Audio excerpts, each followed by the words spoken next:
താമസിക്കുന്ന വീടല്ലേ ഇത്? സുഭാഷിന് ഇവിടെ ഇല്ലേ? ഞാൻ ഡോക്ടർ ബാലാദേവിയാണ്. എനിക്ക് സുഭാഷിനെ ഒന്ന് കാണണം. സുഭാഷിനി, നിന്നെ അന്വേഷിച്ച് ഒരുത്തി വന്നിരിക്കുന്നു. എന്റെ ചേച്ചിയില്ലേ? ബാല ചേച്ചിയില്ലേ? ചേച്ചി ഞാൻ ആദ്യമായിട്ട് കാണുകയാണ്. പക്ഷെ ആൾക്കൂട്ടത്തിൽ വെച്ച് കണ്ടാലും ചേച്ചി ഞാൻ തിരിച്ചറിയുമായിരുന്നു. തിലകൻ ചേട്ടൻ ചേച്ചിയുടെ നിറവും തരവും എല്ലാം വിസ്തരിച്ച് എന്നോട് പറഞ്ഞിട്ടുണ്ട്. വരൂ ചേച്ചി, എന്റെ മുറിയിലിരിക്കാം. ഇന്നെന്റെ ജീവിതത്തിലെ ഏറ്റവും സന്തോഷം നിറഞ്ഞ ദിവസമാണ്. എന്റെ ചേച്ചി എന്നെ കാണാൻ വന്നല്ലോ. അങ്ങോട്ടിരിക്കൂ ചേച്ചി, ഇരിക്കൂ.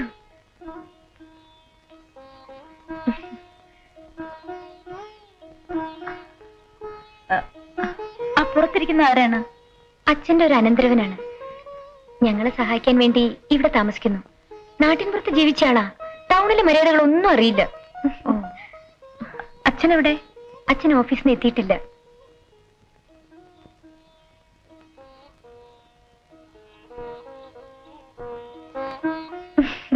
ചേച്ചി വിചാരിക്കാണ് ഒരു സ്റ്റെനോഗ്രാഫറുടെ വീട് ഇത്ര ഭംഗിയാക്കി വെക്കാൻ കഴിയുമോ എന്ന്. എല്ലാവരും ശമ്പളം കൊണ്ട് മാത്രമല്ലല്ലോ ജീവിക്കുന്നത്. തിലകൻ ചേട്ടനുമായി സ്നേഹമായതിൽ പിന്നെയാണ് ഞാൻ വീട് ഇത്ര ഭംഗിയായി വെക്കാൻ തുടങ്ങിയത്. ചേട്ടന്റെ മാന്യത ഞാൻ നോക്കണ്ടേ?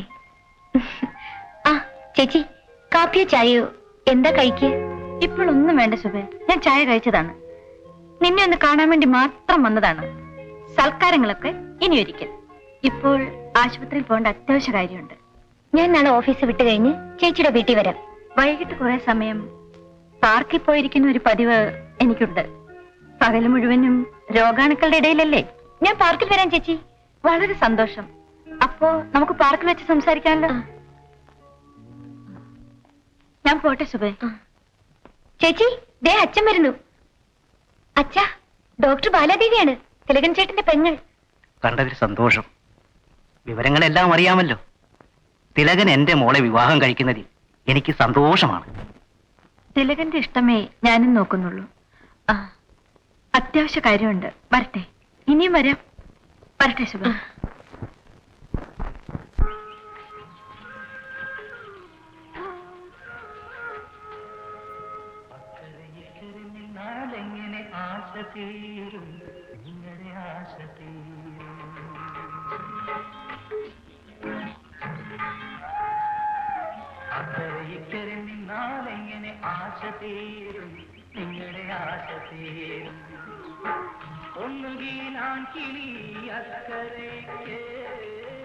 അല്ലെങ്കിൽ പെൺകിളി കരയ്ക്ക്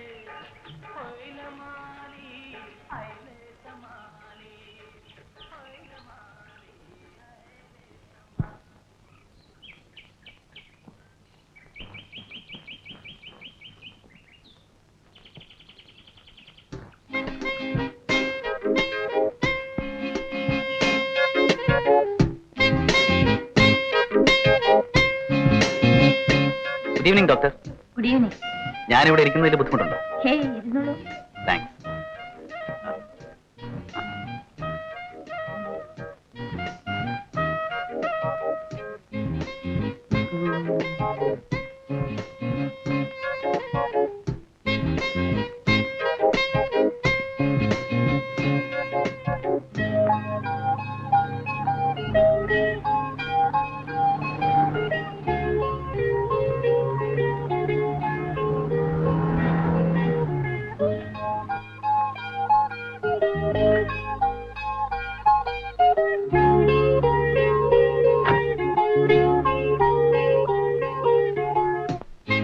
ബസ് വരാൻ താമസിക്കും.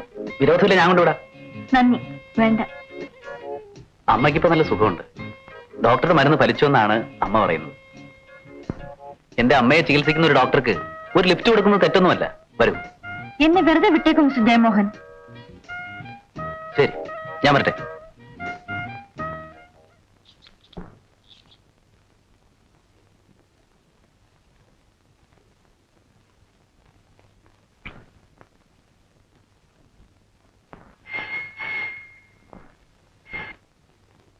ഹലോ. ശുഭ എന്താ പാർക്കിൽ വരാതിരുന്നത്? ആഹാ, അച്ഛൻ അച്ഛൻ എന്താ അസുഖം? കുറവുണ്ടല്ലോ. ശരി, എവിടുന്നാ വിളിക്കുന്നേ? കടയെന്നോ? ശരി ശരി, നാളെ വരൂ. വെക്കട്ടെ.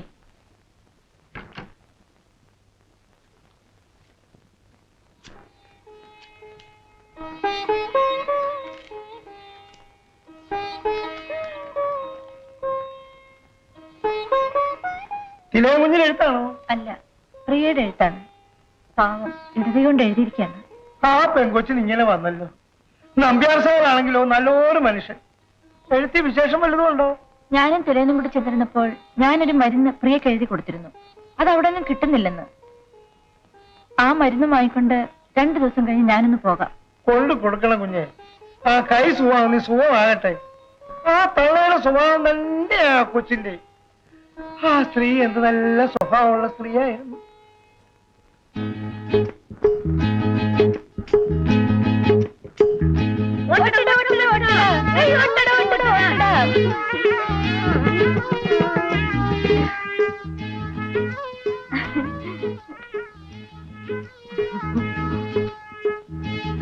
ബാലമോളെ, ഇവക്ക് കൊടുക്കരുത്. ഇവക്ക് ചെറിയ പനിയുണ്ട്.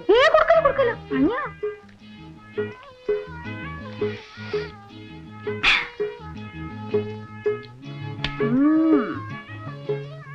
നിനക്ക് പനി ഇല്ലെങ്കിലും ഞാൻ തരില്ല. ചേച്ചി ഒരു കഷ്ണം തരില്ല. പനിയാ. ഞാൻ അമ്മയെ വിളിച്ചു പറയൂ. വേണ്ട വേണ്ട, ഒരു കഷ്ണം മതി ചേച്ചി. ഈ പെണ്ണിന്റെ കൂത്തി കിട്ടും. എന്റെ പൊന്നു ചേച്ചിയല്ലേ. ഇത്തിരി ഇതാർക്കാ? നിനക്കോ എനിക്കോ? ഇത് ചേച്ചിക്ക്. നല്ല കുട്ടി മിട്ടിക്ക്. ഇതാർക്കാ? എനിക്ക്. അത്ര അഹങ്കാരോ? നിനക്കാണെന്ന് കയറി പറയാം.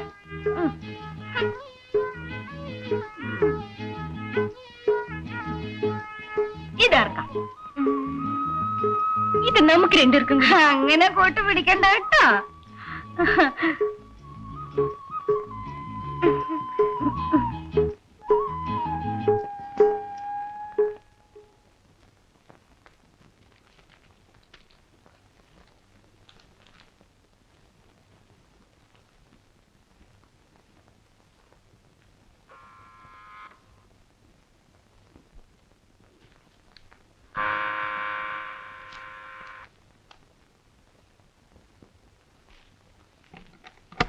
ആഹാ, ഗുഡ് ഈവനിങ്. Good evening. വരൂ. തിലകൻ ചേട്ടന്റെ എഴുത്ത് വന്നു. എനിക്കുണ്ടായിരുന്നു. ചേച്ചി വീട്ടിൽ വന്നോ എന്ന് ചോദിച്ചിരിക്കുന്നു. ഞാൻ മറുപടി എഴുതി. ശുഭ ഇവിടെ വന്നിരുന്നു എന്ന് എനിക്കും എഴുതാമല്ലോ.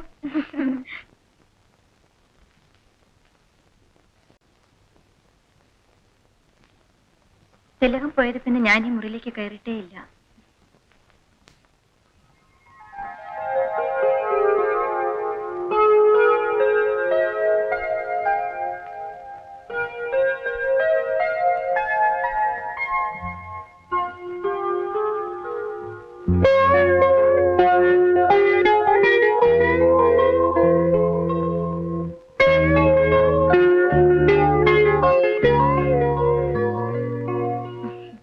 ശുഭയിരിക്കും. ഞാൻ ഈ കട്ടിലിൽ ഇരുന്നോട്ടെ ചേച്ചി. എന്റെ അനുവാദത്തിന് മുമ്പേ തിലകൻ തീരുമാനിച്ചല്ലേ.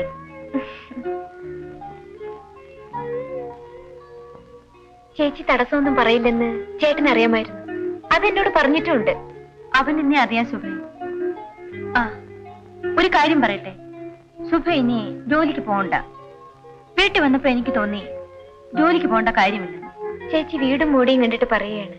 ഒരു വീട് കാണുമ്പോൾ ആ വീടിന്റെ സാമ്പത്തിക സ്ഥിതി ഊഹിക്കാൻ കഴിയും.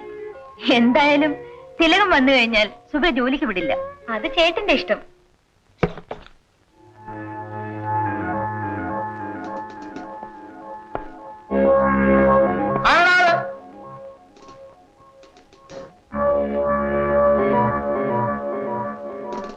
എങ്ങോട്ടാ ഇത്ര അത്യാവശ്യമായിട്ട്? സുഭാഷിനെ വിളിക്കാൻ.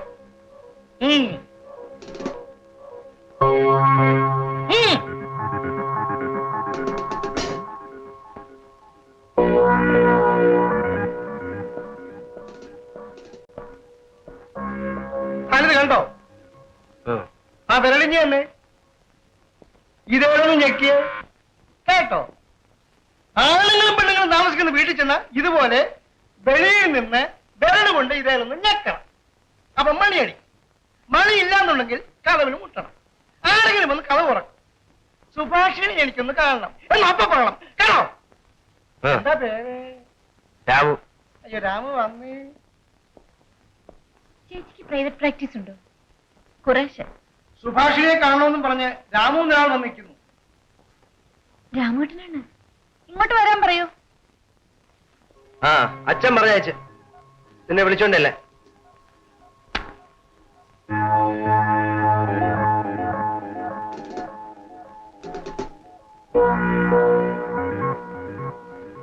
രാമേട്ടൻ അങ്ങോട്ട് നടന്നു, ഞാൻ വരാം. നീ വാന്നേ.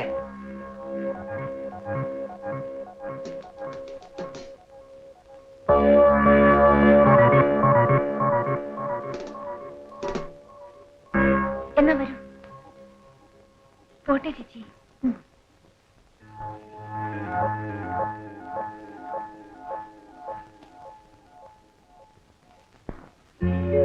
ക്ഷമിക്കണം ചേച്ചി, രാമേട്ടന് മര്യാദ അറിയില്ല. നാട്ടിൻപുറത്തുകാരനല്ലേ. സാമാന്യ മര്യാദയുടെ ചിട്ടകളൊക്കെ ഒന്നല്ലേ. ആ പോട്ടെ, ശുഭവിഷമിക്കണ്ട. ചെല്ലു. ഞാൻ നാളെ വരാം. നാളെ ഞാൻ നാട്ടിൽ പോകും.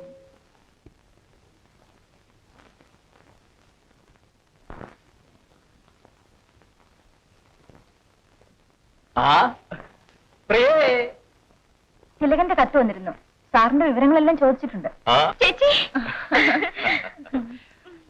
പ്രിയയ്ക്കൊരു സാമ്രാജ്യം കിട്ടുന്നത് പോലെയാ ബാലയെ കാണുന്നത്. ബാലയെ സംസാരിക്കാൻ സമയമുണ്ട് സാർ. ഞാൻ നാളെ പോകുന്നുള്ളൂ. ഇന്ന് ഞാനും പ്രിയയും കൂടി വീട്ടുപറമ്പിലും ആറ്റിൻകരയിലും ഒക്കെ ഒന്ന് നടക്കാൻ പോവാണ്. ഒരു ദിവസത്തേക്കാണെങ്കിലും നാട്ടിൻപുറത്തെ ജീവിതം ഒന്ന് ആസ്വദിക്കട്ടെ. ഇവിടെയില്ല, ഞാനും തിലകനും എത്ര പ്രാവശ്യം ഓടി നടന്നതാണ്. എന്താ ചേച്ചി, എന്നെ മറന്നോ? അല്ലല്ല, നീ ഉണ്ടായിരുന്നു. എന്തുകൊണ്ടോ ഇവിടെ കാലുകുത്തുമ്പോൾ ഞാൻ കുഞ്ഞുനാളിലെ ബാലയായി പോകുന്നു.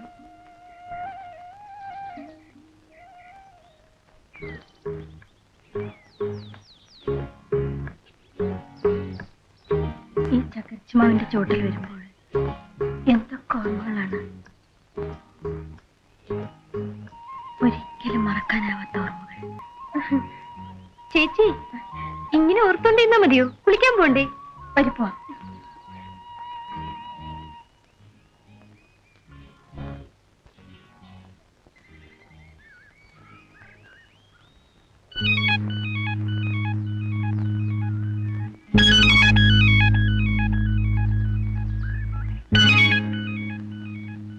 നീ ഓർക്കുന്നുണ്ടോ പ്രിയെ നമ്മുടെ ഊഞ്ഞാലാട്ടം?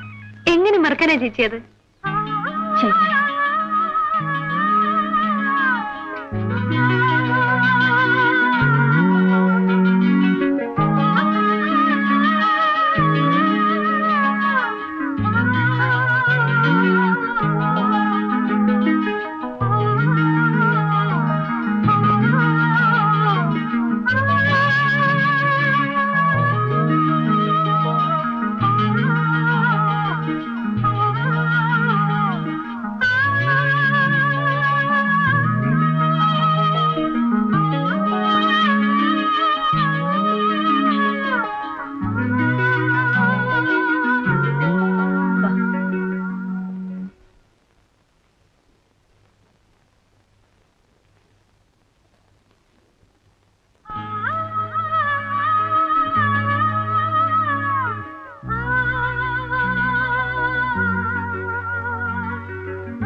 അയ്യോ, ദാ കൊണ്ടുവരുന്നു.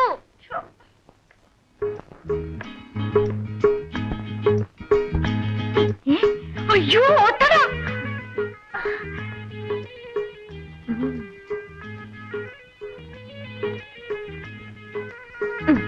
ഇതാർക്കാ? ആർക്കാണെന്ന് പറഞ്ഞാലും ചേച്ചി തിന്നെ. ഇല്ലില്ല, ഇന്നിത് മുഴുവൻ ഞാൻ നിന്നെ കൊണ്ട് തെറ്റിക്കും.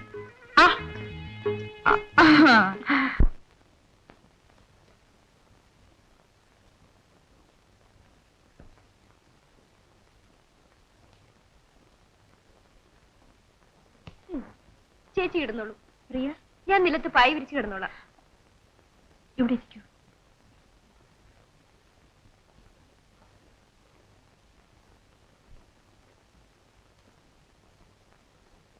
എന്താ ചേച്ചി? ഞാനിവിടെ വന്നത് നിനക്ക് മരുന്ന് കൊണ്ടും തരാൻ മാത്രമല്ല, ഒരു കാര്യം പറയാൻ കൂടിയാണ്. വന്നത് മുതൽ ഞാനത് പറയാൻ ഒരുങ്ങുകയായിരുന്നു. എനിക്കത് കഴിയുന്നില്ല പ്രിയേ. ചേച്ചിക്ക് എന്ത് കാര്യവും എപ്പോൾ വേണമെങ്കിലും എന്നോട് പറയാം. ഞാൻ കഴിഞ്ഞ പ്രാവശ്യം വന്നപ്പോഴാണ് തിലകനോട് നിനക്ക് പ്രേമമുണ്ടെന്ന് മനസ്സിലായത്. ഞാൻ നിനക്ക്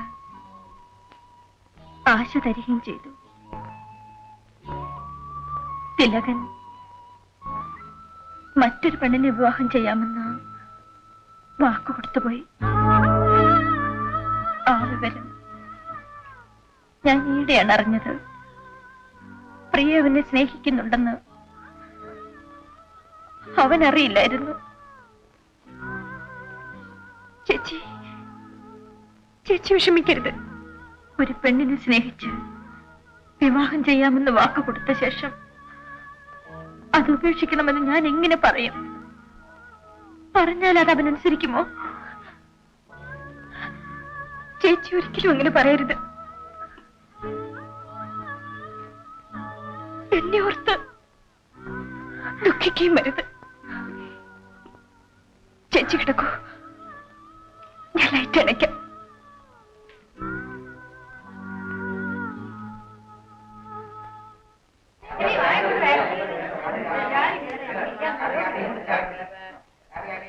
ചേച്ചി ഇനി എപ്പോ വരും? എന്ന് വരുമെന്ന് പറയാൻ കഴിയില്ല പ്രിയേ. കുറേശ്ശെ പ്രൈവറ്റ് പ്രാക്ടീസോട് ഉള്ളതുകൊണ്ട് വീട്ടിൽ നിന്ന് വിട്ടു നിൽക്കാൻ പറ്റില്ല. അപ്പോൾ ചേച്ചി ഇനി വരില്ലായിരിക്കും. നീ എന്താ അങ്ങനെ പറഞ്ഞത്? നിന്നെ സാറിനെയും എനിക്ക് മറക്കാൻ കഴിയുമോ? അല്പം ഒഴിവ് കിട്ടിയാലുടൻ ഞാൻ വരാം. പൊയ്ക്കോ. വേണ്ട, വണ്ടി വിട്ടിട്ട് ഞാൻ പൊയ്ക്കോളാം. വേണ്ട, സാരമില്ല, നീ പൊയ്ക്കോ. പൊയ്ക്കോളാൻ.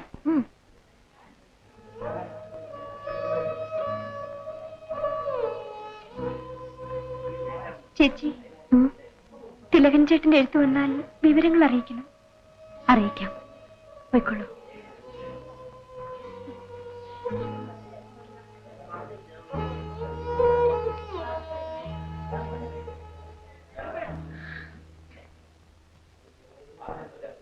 എന്നെ അറിയുമോ? കണ്ടിട്ടുള്ളതുപോലെ എന്റെ പ്രസവം എടുത്ത ഡോക്ടർ കൊച്ചമ്മയാണ് എനിക്കുള്ള ബസ് കൂലി ഇവിടെ തന്നു. ആ, ഓർക്കുന്നു. കുഞ്ഞെവിടെ? വീട്ടിലെ അമ്മയെ ഏൽപ്പിച്ചിട്ട് ഒരു ജോലിക്ക് പോവുകയാണ്. അമ്മയല്ലാതെ എനിക്ക് ആരുമില്ല. കുഞ്ഞിന്റെ അച്ഛനില്ലേ? ഞാനൊരു സോപ്പ് കമ്പനിയിൽ ജോലിക്ക് നിന്നു. അപ്പോ അവിടുത്തെ കൊച്ചുമുതലാളിയിൽ ജനിച്ച കുഞ്ഞാണ്. ഗർഭിണിയായ എന്നെ വീട്ടിൽ നിന്ന് പുറത്താക്കിയപ്പോ കുഞ്ഞിന് ചെലവിന് കൊടുക്കാമെന്ന് പറഞ്ഞിരുന്നു. പ്രസവം കഴിഞ്ഞ് ഞാൻ ചെന്നപ്പോ ആ ദ്രോഹി കൈമലർത്തി.